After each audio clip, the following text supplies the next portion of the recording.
Good evening and welcome to RAMP, Real Access Progress live Wednesday night podcast. Again, we are so to be with you guys each and every week live. If you have any questions for our guest tonight, make sure you write comments. I am watching it live. You can answer your question live screen. So be it. So we are looking forward to it. We have a show for you tonight. We are talking all things travel with disability, whether you are traveling with somebody with disability or you are traveling yourself with disability. We are going to tell you what it's like us. And I have two great guests with me tonight. Welcome, ladies. I am so excited to have you guys on my show tonight. Thanks for having me, Tina. So excited. Thank you, Tina. We are so excited to have you tonight. These are my dear friends, but they are not from Rhode Island, but I will let them tell you where they're from. Jenny, let's start with you. Tell everybody where you're from, what you do, and who you are, actually. Absolutely. Well, my name is Jenny Siegel. I am 39 years old and I live in Aurora, Colorado. I was paralyzed when I was 9 months old from a rare virus, transverse myelitis, and I was originally paralyzed from my neck down. But with a lot of work with therapists and doctors, I've been able to regain pretty good use of my upper body. So I've been able to live a very, very productive life, which I'm very grateful for, sometimes almost too productive. At times, my schedule is just so crazy, but I couldn't be happier with what I do. I live independently in my own home. I drive my own vehicle. I work literally 3 jobs. My main full-time job, I am a producer for Altitude Sports. It's a regional sports network here in Denver. We are the TV home of the Denver Nuggets, the Colorado Avalanche, Colorado Rapids, Colorado Mammoth, and I just have to give a shout out to the Avs. We are off to the Stanley Cup Finals, so that makes me so happy on so many levels. I actually get to start producing some of the pre and post game shows that we're going to have on air next week once we get the schedule released. So that's going to be a really, really fun time for our network and for myself. So I'm really excited about that. I also work for the Colorado Rockies. I am an editor for them. So during baseball season, I edit highlights that happen in game, and I also play back all of our replays. So if you happen to be at the game and Charlie Blackmon, he hits a 3-run shot to left center field, I'm the one that replays those, and they go out on the jumbotron, and then I edit highlights as the game goes on. So I do that for home games for the Rockies. And then just as of last season, I started to work with the Denver Broncos as a member of our PR game day staff. So I get to work at all the home games, and I'm basically like a liaison with the media and the team. So I get to help with the multiple duties throughout game days. So that's a lot of fun. And then one other thing that I'm very proud that I get to do, I'm very involved with an organization called Unite for CRT. And we get together once a month and talk about all things that people with disabilities have interest in, whether it's people with disabilities, whether it's caregivers, whether it's clinicians, suppliers. We all like to get together and have very educational discussions and a lot of fun too. So I get to host those meetings, and that's actually where I've had the pleasure of meeting all of you ladies that we're speaking to together tonight. So Unite for CRT is also another really big part of my life. So yeah, that's me. So all of you that think that I am everywhere, if you go to Colorado, that Jenny me in Colorado, because she is everywhere out there. So see, I'm not a rare breed, because there are a lot of us out and about. And Jenny and Cody, Jennifer and Cody, the same thing. So could you tell us where you are and what you guys do? Hi, I'm Jen, and this is Cody. We live on the opposite side of the state from Jenny. We live in Grand Junction, Colorado, so we're kind of on the dry side out in the desert. It's about a 5-hour drive from Denver. Cody is 15 years old. She has cerebral palsy and epilepsy.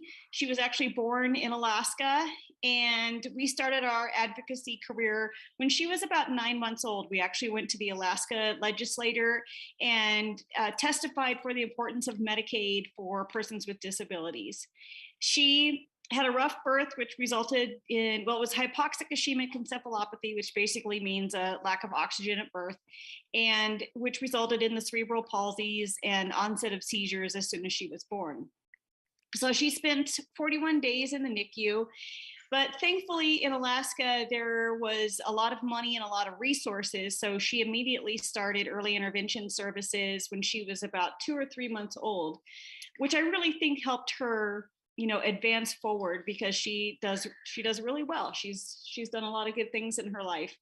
And part of her individual education plan right now is actually moving forward with disability awareness and advocacy. So that's kind of fun. I am a parent member of the Governor's State Rehabilitation Council here in Colorado. So we do a lot of work with the Division of Vocational Rehab.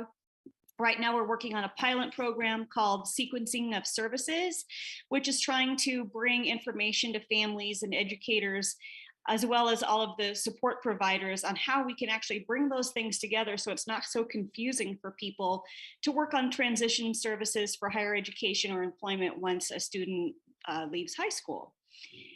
And we've also been working with a grant that's from the Colorado Department of Developmental, no, I always get the acronym wrong, CDDC, Developmental Disabilities Council, and the Colorado Office of Employment First, where we made 2 focus groups, one for youth and one for families, to talk about, well, how do you best want to receive this information?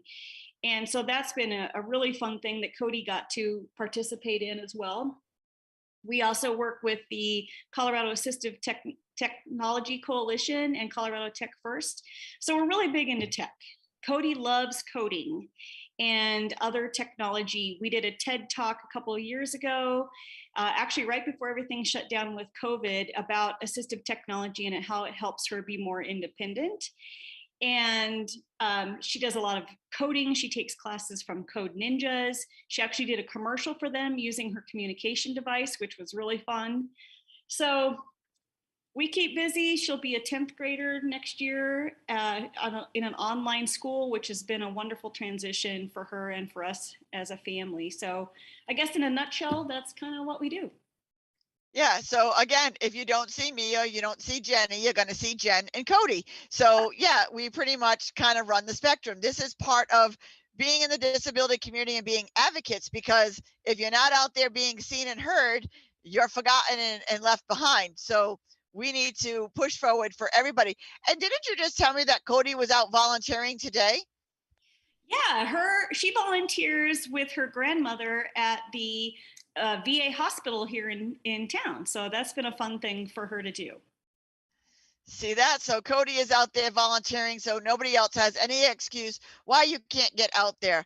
But let's get into the heart of what we're here to talk about tonight, everything travel, because we know how much fun it is going about our daily lives, just in and around town and finding all of those inaccessible places. But now when we want to travel and we want to join exciting things, it makes it even worse. Like everybody knows that I'm going on 2 road trips, one each month. Heading off to Washington on Sunday, which I'm so excited about. It's about an 8-hour drive, so I'm looking forward to seeing how many accessible rest stops are along the way. So that should be exciting. And then I'm going to Florida. I'm going on a 21.5-hour trip to Florida on my own. So that should be exciting to see all of the wonderful accessibility, because I'm positive thinking there's going to be plenty of accessibility along the way. But Jenny, give us some of your experience of, because I'm sure you get out there and you travel. Give us some of your experience of traveling. Yeah, I mean, I've done all forms of travel. I've traveled by plane. We've done a lot of road trips. I've even done, when we went to Kauai a couple of summers ago. That was really interesting because unfortunately the island just isn't very accessible. And I knew that going into it, that it probably wouldn't be, unfortunately, and definitely did my research. And one of the things that I found to be very frustrating, and I am not one to sit back and miss out, and I'm very adventurous, so I wasn't, again, going to miss out. So we wanted to go on a catamaran tour of the Nepali coast, and literally I tried to book it with 3 or 4 different companies, and they flat out would not book the trip with me because of me being in a wheelchair. They didn't want the liability for it. And I said, this is insane. I am making the choice. This is something that I really want to do. Like, I will sign forms. I will do whatever is necessary, because I don't know if I'm going to get back to Hawaii, and I'm not going to miss out on having an adventure like that. And Right. there were, like I said, at least 3 or 4 companies that I contacted, and they would not help me. And so we finally found this, it was a small family-owned organization, and they couldn't have been better to work with. They were absolutely wonderful. They definitely were not accessible. So we had to get creative on how I could board the boat and how we could get, I took my manual wheelchair on that trip. I didn't take my power wheelchair, but we had to get creative on how I was going to get on the boat and how I was going to be able to safely ride on the boat, because it was an all-day excursion. So I'm very petite. I couldn't just sit on one of their benches throughout the whole boat ride, because that wouldn't have been good for myself in many ways. So we had to get very creative, but this company was so wonderful to work with once I was very vocal and told them what I needed. And my mom loved her more than anything, and we joke about it all the time. And Tina, you've actually had the pleasure to do a podcast with myself and my mom, and we have this term called "Don't Tell Barb."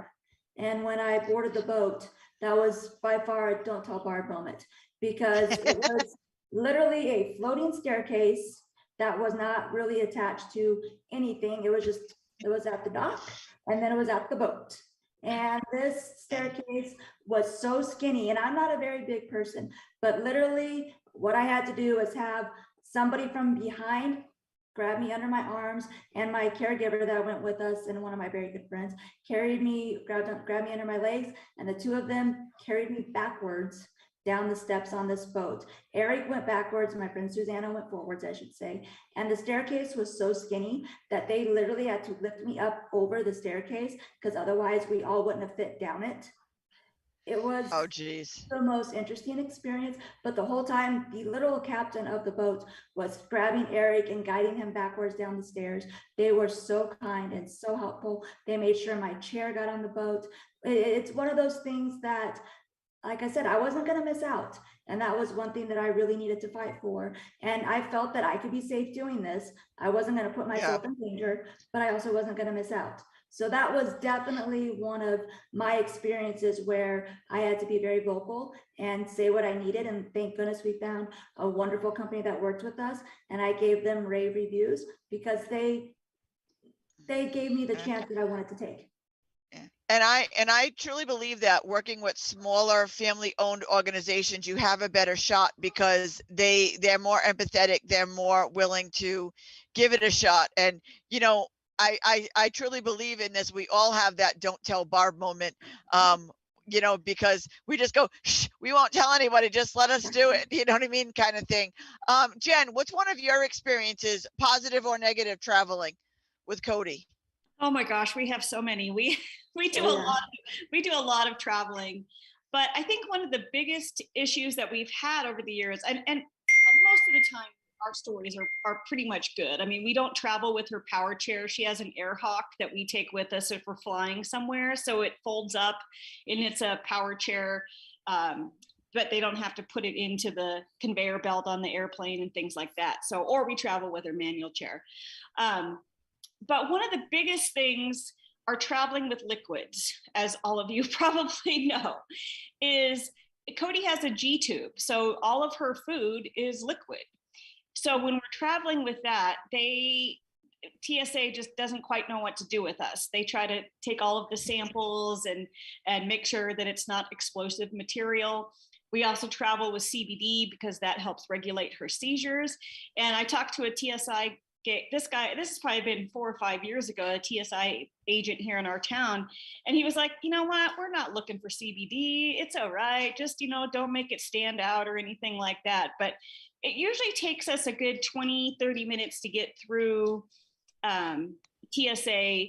And one of the biggest things, especially when she was younger, that was really difficult was, well, for instance, one day I think we were in Albuquerque and she must have had something on her hands, like fertilizer from wheeling her wheelchair. And so it set off an alarm, and instantly she had 6 officers around her. And she was maybe 8, 9 around in that time, it weighed 40 pounds or so. And there's all these people around checking out. And every time we fly somewhere, she gets way more security checks than anybody else does, checking her wheels, checking her hands. And, that's kind of an invasion of privacy, especially when she's at that age and really didn't quite understand what was going on. And, there's been a few times when I was overwhelmed by it because I'm like, why does she have to go through this? Right. So that's been one of, a big thing, but for the most part, we've had pretty good experiences, except traveling with liquids. Yeah.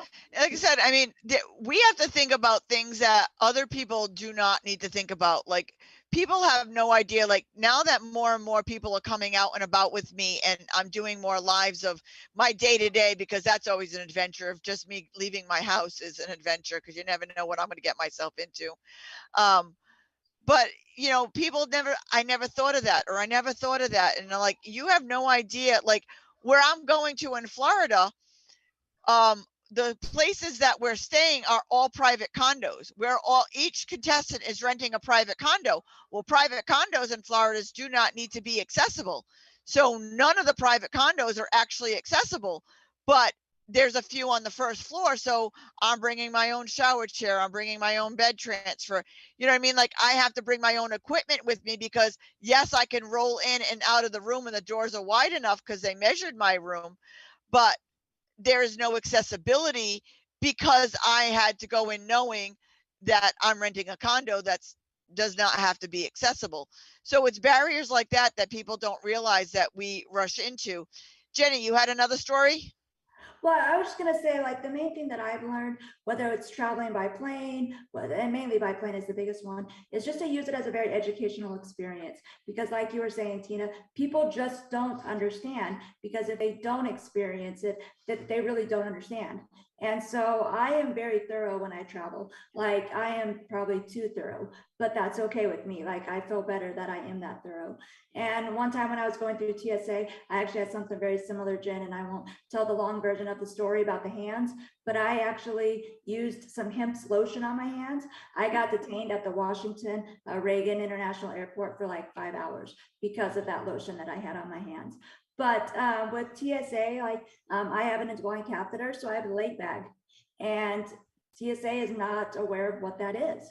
So I literally had to explain to them, because they kept feeling something on my leg, and I said, it's a medical device, basically. And they're like, well, what do you mean it's a medical device? And I literally broke down what it was and how it worked and where it was. And they were like, oh my goodness, I'm so glad that you explained this to me. Oh, that's good. There's so many people that don't understand. And it's not that they're being, rude, or they're not thinking things through. They just don't get it. And I got thanked so much that I was willing to actually get into detail with them what it is, because they learned about that. And even with my power chair, whenever I fly, because I do fly with my power chair, I go when I check in upstairs right at the ramp, I ask to speak to one of the ramp crews, and they come up and I go through my chair piece by piece with them. I tell them exactly what they can and what they can't do.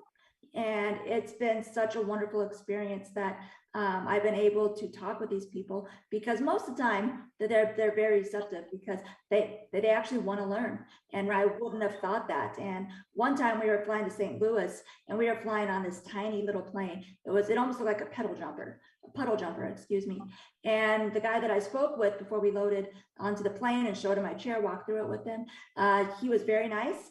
And when we got on the plane, he came on the plane, and I was like, oh my gosh, he's coming to tell me they dropped my chair, they broke something, like, oh my goodness, why is he on the plane? And he came to me, and he was so kind. He took a picture on his cell phone to show me how he had my chair positioned, because I told him it has to stay upright. Nothing can sit, in my chair while it's flying. You can't put anything in it. It has to stay upright because of the batteries. You have to make sure you lock the brakes, put it in drive mode so that the brakes are literally locked, because if it's in push mode, my chair is just going to roll around in the bottom of the plane the whole time. And this guy was so kind. He came in, showed me that picture, and let me know that my chair was safe, and it was safe when I got back to Colorado. So that's the main thing that I would definitely say is use it as a teaching moment, because there's so many people that they just don't understand. And it's not that they don't care to understand, they just don't. And that's so true. You hear this word ableism a lot. And, I don't like to call anybody names because I don't want anybody calling us names. So I don't like to use terms like that, because I do really believe that the majority of people have the best of intentions. They just don't know what to do, or they're frazzled at the moment because they're so afraid of making a mistake in this world, and don't want to say the wrong thing to us, that they just don't know what to do.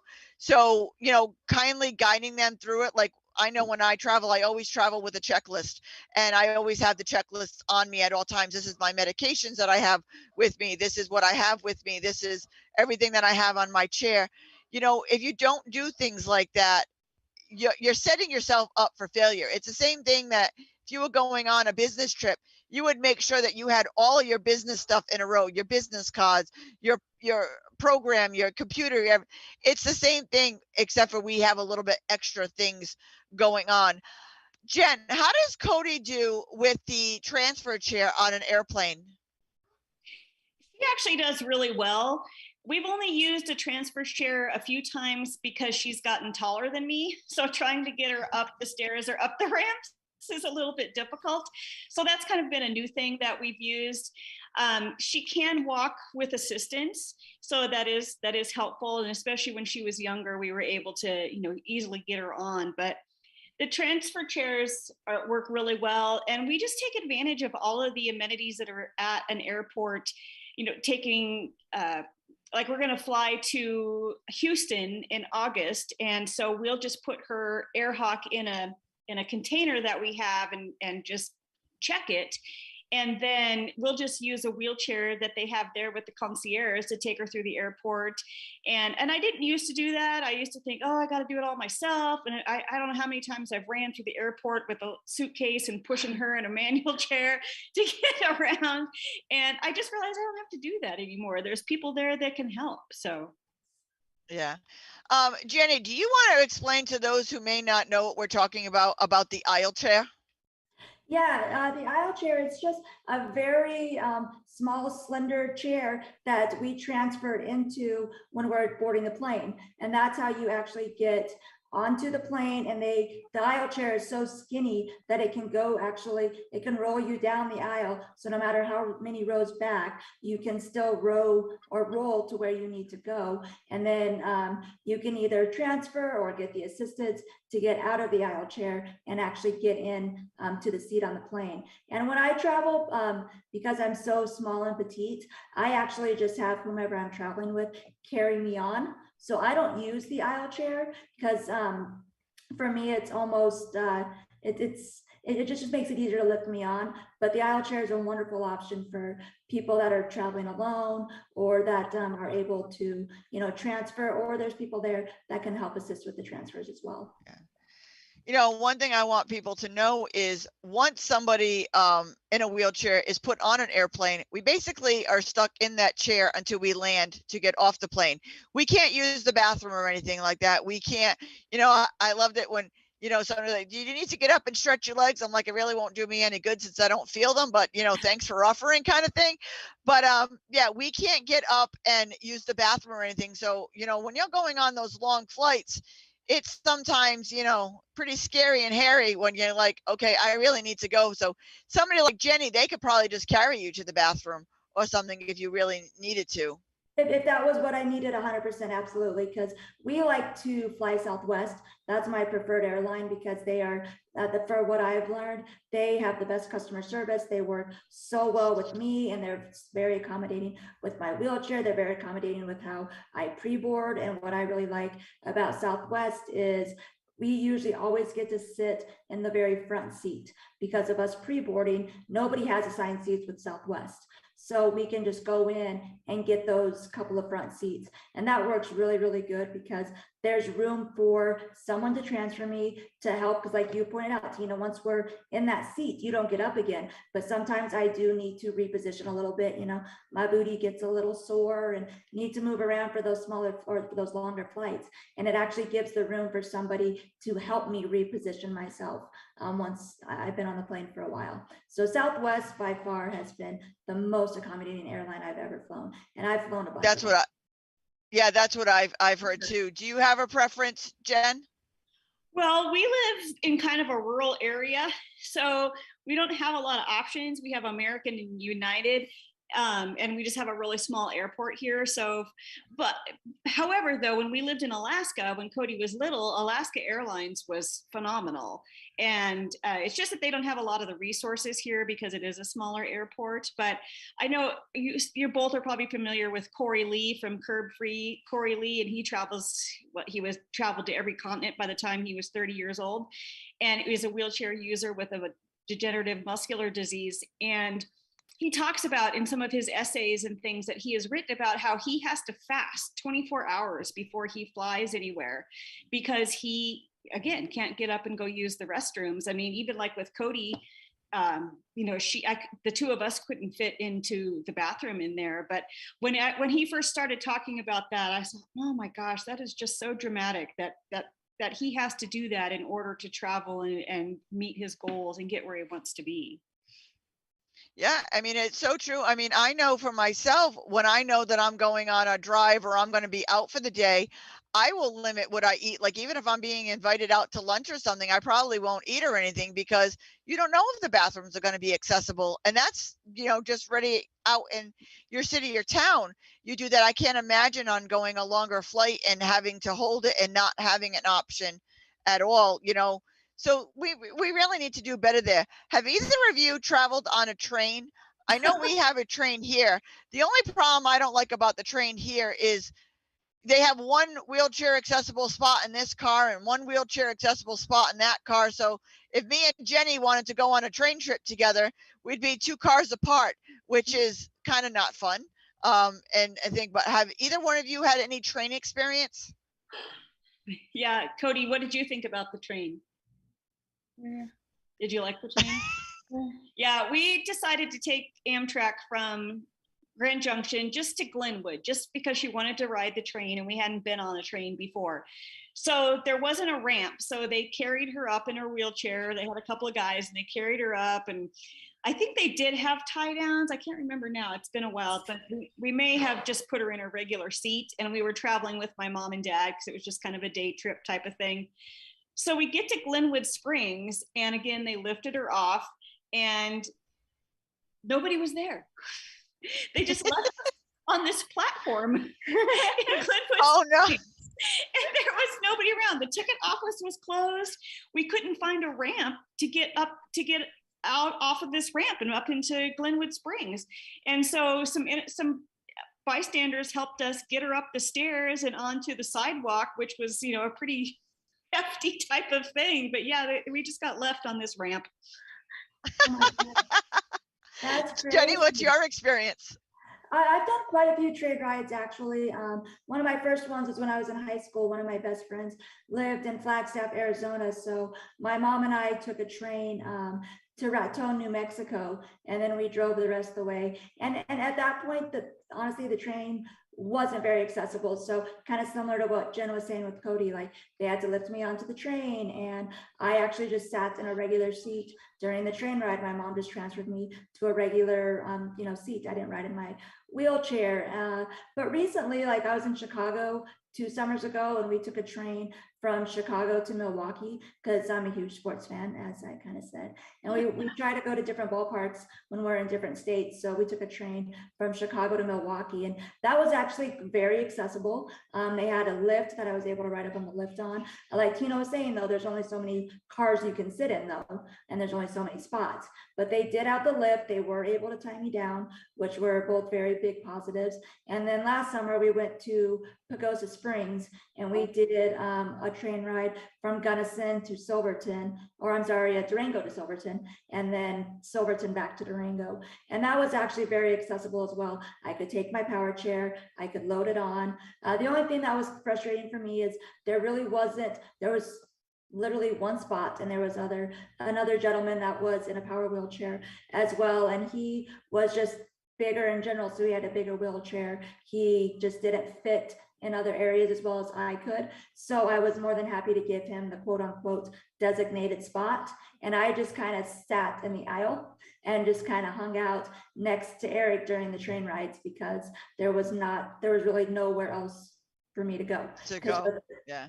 Because the car with the lift, you couldn't go to connecting cars. I just had to stay on that car. And since that gentleman was in that spot, I just kind of made my own spot. So if people had to, get up and go to the restroom or whatever, I had to keep moving and, getting out of the way. And it worked, but it wasn't the most convenient setup. Well, I know the train that goes from here to Washington is pretty accessible because Congressman Langevin takes it. I was going to take it when I was going down to Washington, but their cabs down there are not so reliable. But it's going to be fun to watch a whole bunch of us, because I'm going down for United Spinal. So there's going to be a whole bunch of us from all over the country, all in wheelchairs in different shapes and sizes wheelchairs. And we're going to take the subway from our hotel to the Capitol. Nice. So we have made some arrangements so that they know that there's going to be a ton of wheelchair users using the subway that day. So we're hoping that they remove some seats, because they can. If you call ahead, they can remove seats. So that way, if you and a friend wanted to take the train or the subway, at least I know down here near us, you can make arrangements, but you've got to make those arrangements a couple of weeks in advance when you buy your tickets to make sure that they can do that. And always ask, when you get to your destination city, make sure before you book your ticket, they have accessible cabs or taxis that can take you from the train to wherever you want to go.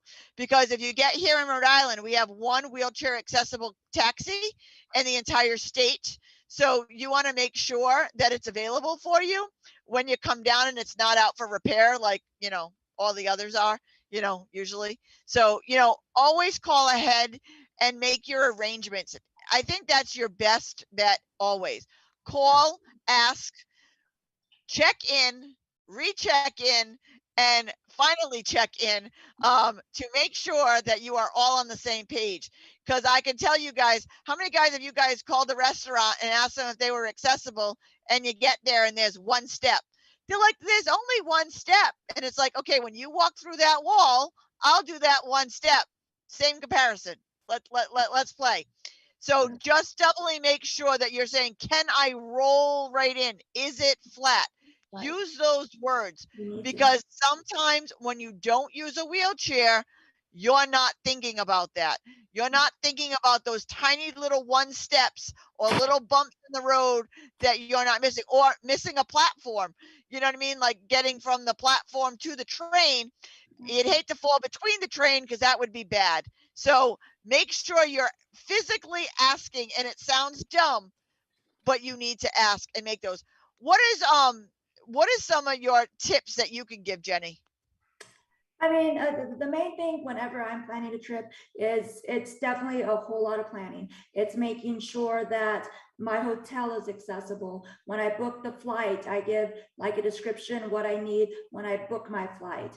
It's about being very, very detailed, and I'm very much a planner person to begin with.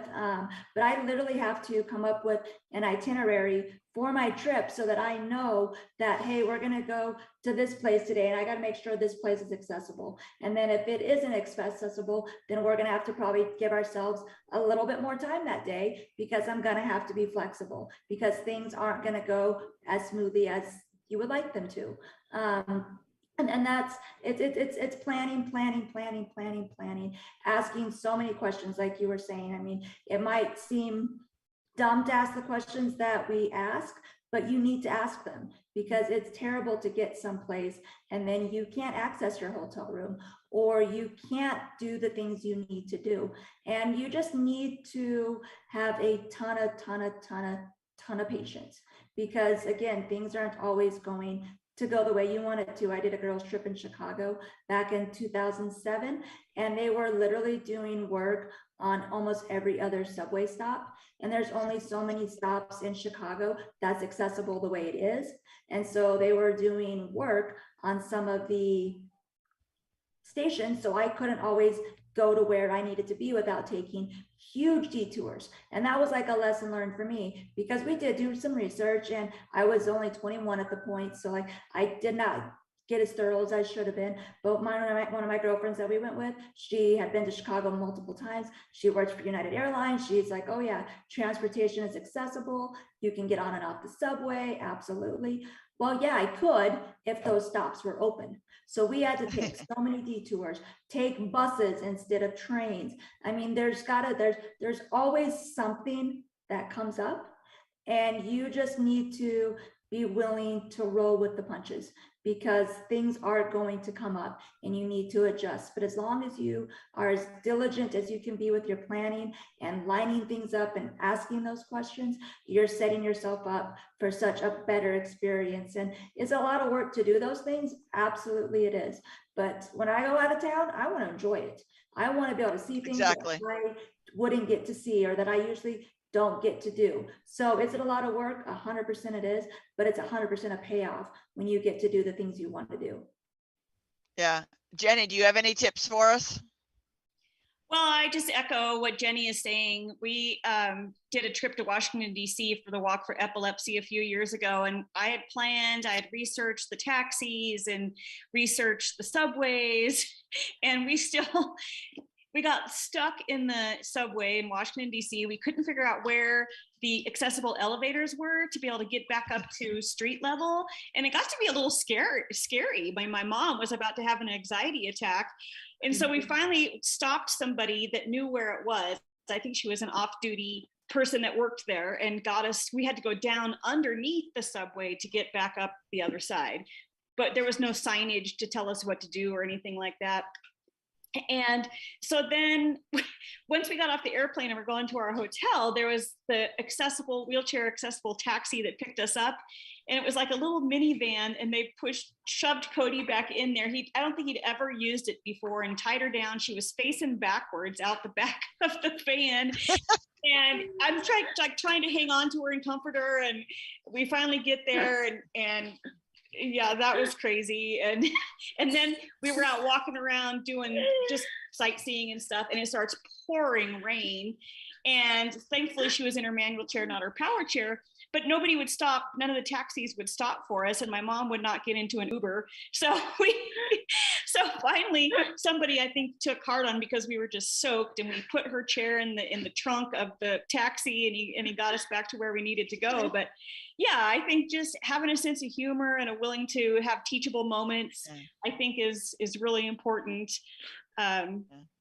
Yeah, I think if anybody listening to this, you want to have a good afternoon, we need to just tell some of our funny days out, because I'll tell you, every day I leave my house, it's a new adventure. I don't know and this is in my own state. This is like things that I do every day, and it's a new adventure. I just went to go do a roll through to one of the local colleges, because they have 3 students coming in wheelchairs in the fall. So they wanted me to kind of assess, because they didn't have this many wheelchair users at the college at one time. And we had a great roll through. That the college was, pretty good set for them. I mean, few minor tweaks and stuff. So I say goodbye to everybody, and I'm going to go to roll in my car. They're like, you need us to go with you? I'm like, it's right there. It's 1 block down. I'm fine. I'm by the water. I'm good. Not 500 feet from them, my wheels fall off my wheelchair on a tiny little curb cut, and my wheels fall off my wheelchair. Now I'm in the middle of the road, and I went to go fix it and lean over to try to get my wheel, and fell out of my wheelchair and tipped it. So now my power wheelchair is sideways. I'm on the ground. I got no wheels on my wheelchair, and cars drove around me. I'm like, you see a wheelchair sideways. And then finally somebody comes up to me and is like, do you need any help? I'm like, what do you think? How many times? I said, this is not the spot that I picked to take a nap. So, you have to laugh at it, because this is like daily stuff that happens to us. And it's so funny that you just need to have a sense of humor, be comical about it, and you know what, roll with, like Jenny says, roll with the punches. Because if you want an adventure, go out with one of us, because I'll tell you, you will have an adventure at some point. Something will happen and you will have an adventure, good or bad. You will have a story to tell later on. Jenny, now that we're nearing the end of the hour, why don't you give us your final comments to everybody and let them know how they can contact you or be involved in anything that you're doing, especially Unite for CRT? Absolutely. Well, kind of just my final thoughts, whether it's travel, whether it's, trying to get this new job, whether it's, moving into a new neighborhood, whatever it is don't be scared. Don't have fear. I mean, I know we live a different life than some individuals, but we live a pretty great life though too. And you have every right to get out there and explore, meet people, go after that new job, do whatever it is that you are, thinking about doing, whether it's, taking that trip, going for that new job, talking to your new neighbor, whatever it is, everybody has the right to do those things. And don't ever let yourself be the reason why you don't. Do it. You need to do it, because you're going to have you're going to be a happier person and you're going to have a much better life. So don't hold yourself back, because you could be, on a podcast one day sharing these great stories as well, because everybody has the right to do that. So you get out there, experience life is my main thing. There's a lot of different ways you can contact me. I'm on social media, Jenny Siegel on Facebook. Please feel free to follow me. I'm at J_Siegel, SIEGLE. It's on the screen. That's my Twitter handle. And on Instagram, I do have my own website, JennySiegel.com, just as it is on the screen, just JennySiegel1word.com. You can contact me through my website as well. And then with the Unite for CRT, we're very connected with NARTS. You can get more information from NARTS's website. They are nrrts.org. They have a link to Unite for CRT on their page, and you can see a list of all of our upcoming meetings, the topics we're going to be discussing. The one that's coming up on June 26th, I'm going to be interviewing Chris Collin. He is very, very knowledgeable in the adaptive sports world, and he just does everything out there, from skiing to cycling to fishing. I mean, he does everything. So it will be a very educational meeting. So we would love for you guys to join us there, and you can register through NARTS's website to get a part of those meetings. And if you forgot any of that, just contact me and I can put you in contact with Jenny, and I can give you all the links, because I go to all of these meetings. And for all of you that wanted more of Chris Collins when he was on my show just a couple of months ago, here's your opportunity to go over to NARTS and hear more about what Chris does, because he is just a phenomenal human being. I just want to piggyback something before we go to Jen of what you said, Jenny. As much as we as a disabled person have the right to go out, please have an open mind to those of you who are able-bodied, normal, regular, whatever you want to call yourselves, because I don't know what normal is. I don't think I was ever normal, even when I was walking, but that's beside the point. But be open-minded to meet somebody with a disability, or meet somebody in a wheelchair, or meet them where they are, because I'll tell you, if you're missing out on these people, you are missing out on some incredible people by shying the other way or thinking that less than of them. You are missing out on some really, really incredible people. So be open-minded and meet somebody new. Jen, what's your final thoughts? I agree. You just have to get out there. That's been one of my biggest goals with Cody, is just to get her out into the world, because it's not only good for her, but it's good for those that are around her as well. I said in our TED Talk that it's fun to travel, because not many people are used to seeing a little girl in her pink chair traveling around, and we get into some great conversations with people. And I really think that, and we have a lot of organizations that are close by to us that really help out with some of our travels, like adaptive sports centers. So Cody skis, she does zip lines, she swam with dolphins. She goes to a great school where they load up 4 or 5 kids in their wheelchairs in a bus and take them to go look at petroglyphs. There's just so many opportunities out there. And sometimes you got to ask. You have to say, hey, can we do this? Just like Jenny did with her catamaran ride, and you can make it possible. Just don't give up and don't be afraid to ask, because the opportunities are there. Absolutely. I have done more since being in my wheelchair in the last 9 years than I did when I was walking. I have been surfing, I've been rock climbing, I've been hiking, I've been horseback riding. I have done so many things from my wheelchair just to prove when somebody told me that you can't do it. I'm like, yeah, watch me. I'm going to do it. And that's it. You ask, you make the accommodations. And you know what? I tell people, as long as I fall on my legs, I don't feel them anyway. So it's not going to hurt. So let's keep going. You know what I mean? So, have a little fun with it. Believe the person that you're moving in the disability, go with what their comfort level is, and just involve them. Just be part of them, because I'm telling you, if you're not meeting, look at this. How awesome it'd be to know Jenny and all the famous people that she knows and all the sporting arenas and all the tech that she gets to do. How cool is that? And I mean, to go out and volunteer with Cody, with all of our veterans and all of the stuff and the travel that she does. I mean, here's two really incredible women that you'd be missing out on if you shied away from, people of disability. So include them, be them, support them, be a warrior, and don't take no for an answer, because I know I sure don't, because I will run over you with my sparkly wheelchair and I will get my way one way or another. So plow your way right through. Thank you, ladies, so much for taking the time tonight, for being on the show. It's always a pleasure talking to you.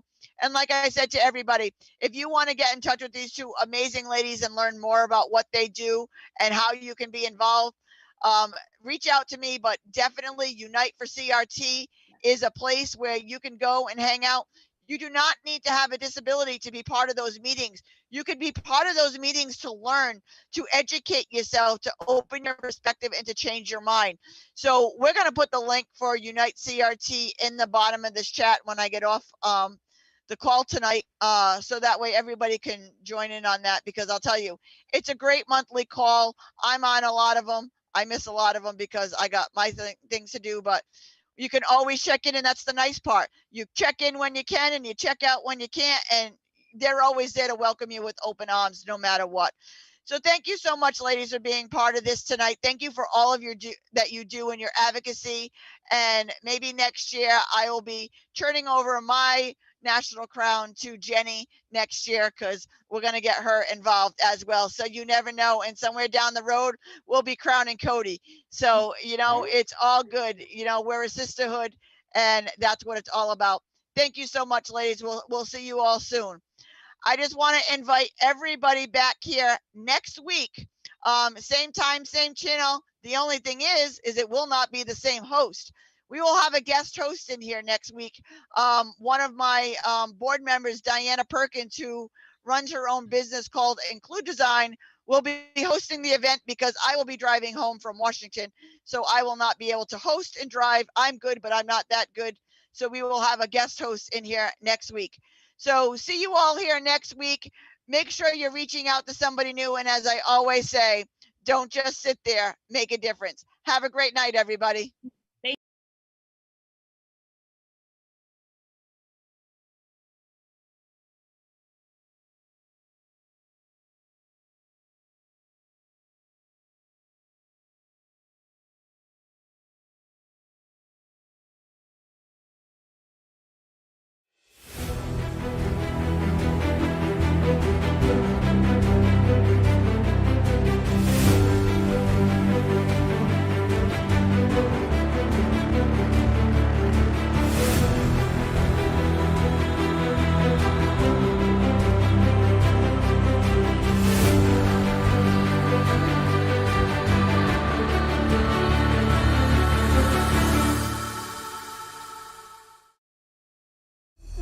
To take home the Golden Gloves, you've got to put in the work, and you've got to be tough as nails.